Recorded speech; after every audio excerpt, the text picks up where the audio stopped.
All right, welcome back everybody. This is the 2022 Lexus RX 350h F Sport, which is the longest title ever.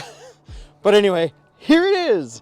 The RX is one of the SUVs that started it all for the crossover segment, and this is the latest iteration in this amazing Grecian blue color. And I apologize for its dirty appearance. We're having some rain today and it's really kind of muddy.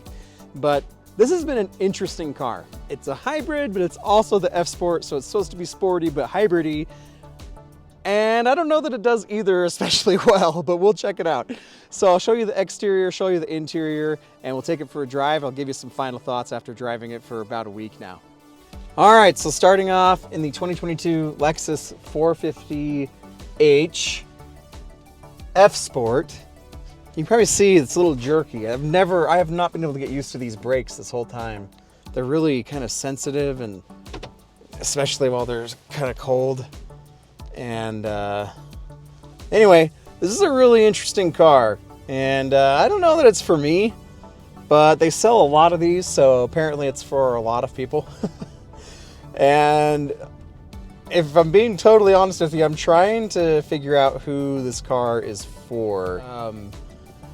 Because it's a hybrid, and it's the F Sport, which means it's sporty, supposedly. And I don't know that it's really great at either. I don't know. Like I said, this is just kind of a weird car. So let me just pull over here real quick and just verify the miles. Yeah, it's like, come on. There we go. So it's a hybrid V6 producing, I believe it's 310 horsepower. 308 horsepower with an electronically controlled continuously variable transmission with paddle shifters. Drive mode select, all-wheel drive. I don't really know. So the estimated city fuel economy is 31 miles to the gallon, and in the highway it's 28. So for an average of 30, which that's not bad, but you know, for a hybrid, you kind of would expect more. And for an F Sport vehicle, you'd also kind of expect more sportiness. So I don't know. I'm just gonna kind of drive it for a second and kind of see what comes to mind. But I like the steering wheel a lot. I like these seats a lot. They're this close to being too confining. Like if you're a larger person, you probably will not like these seats. They're pretty narrow. They're surprisingly deeply bolstered, and they hold you in really well. Like I personally really like these seats, but they're very close to being too small.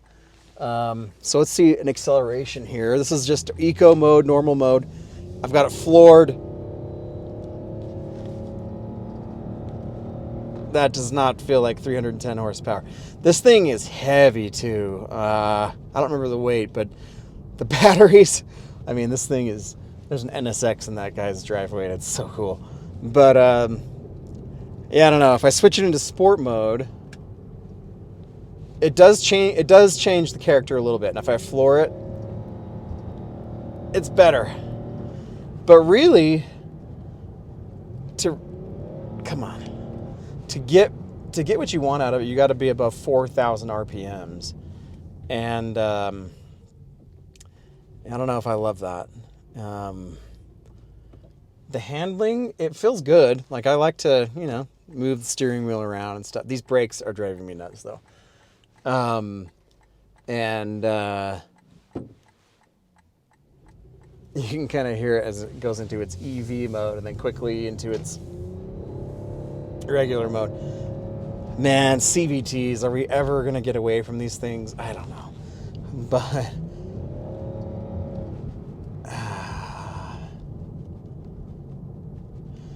I don't know who it's for. It's $62,000.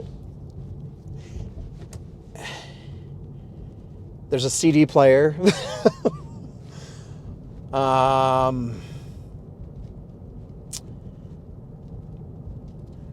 I don't know. I just have a lot of thoughts. I mean, especially like you consider this against like the Toyota Venza, which I understand is newer. This is an older RX, I get that, but the Venza is a lot less money, and you kind of get better stuff with it. It's more comfortable, it's updated tech. This still has the touchpad. Oh, and it's not pleasant to use. I don't know who buys, like, so apparently a lot of people buy this, and I feel bad if I'm offending them.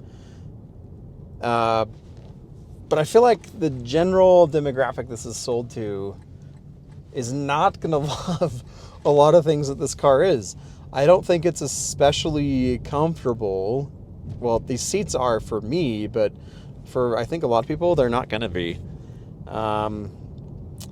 It's luxurious, but it's not really.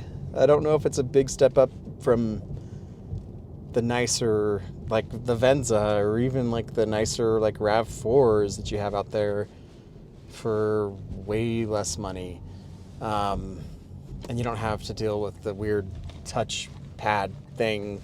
The screen is touch sensitive now, but I have to lean way forward to be able to use it, which I don't think that's very safe.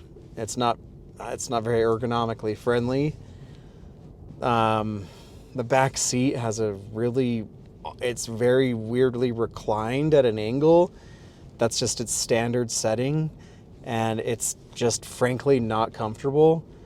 The door closing sound, the thunk, sounds like, I don't know, the door thunk just sounds like something that is, $20,000 and not $60,000. So, I don't know. I mean, it's the F Sport badge, but it's not really sporty. It's a hybrid, but it doesn't get that great of mileage. I would rather just like toss out the hybrid system and have the V6 and get 5 miles to the gallon worse. I don't care. I'd rather just not deal with the hybrid system because it's super finicky. Like startup is like you got to wait for it to start, and then it like kind of like comes on sometime. I don't know.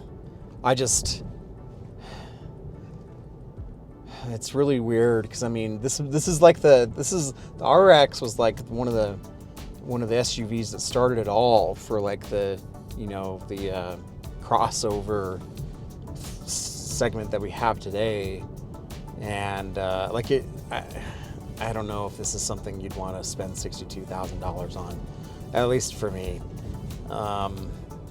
It rides nice. Like I could see this being a really nice like road trip vehicle.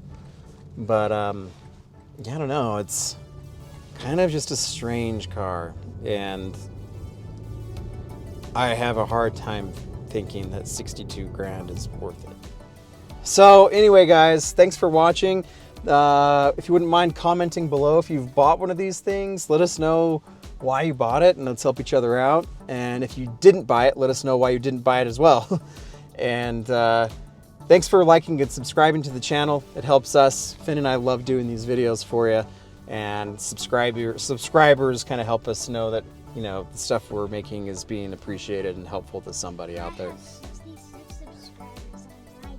Yeah, Finn does. I love cars. Finn loves clocks and bells and bell towers and stuff like that. And he has his own YouTube channel. And he has how many subscribers, Finn? 66 subscribers. How many subscribers do you have, Dad? I think I'm up to like 365, somewhere around there. I have less than you. I have 66 subscribers. That's okay. Oh, thanks guys for watching. Have a great day. We'll see ya. Bye.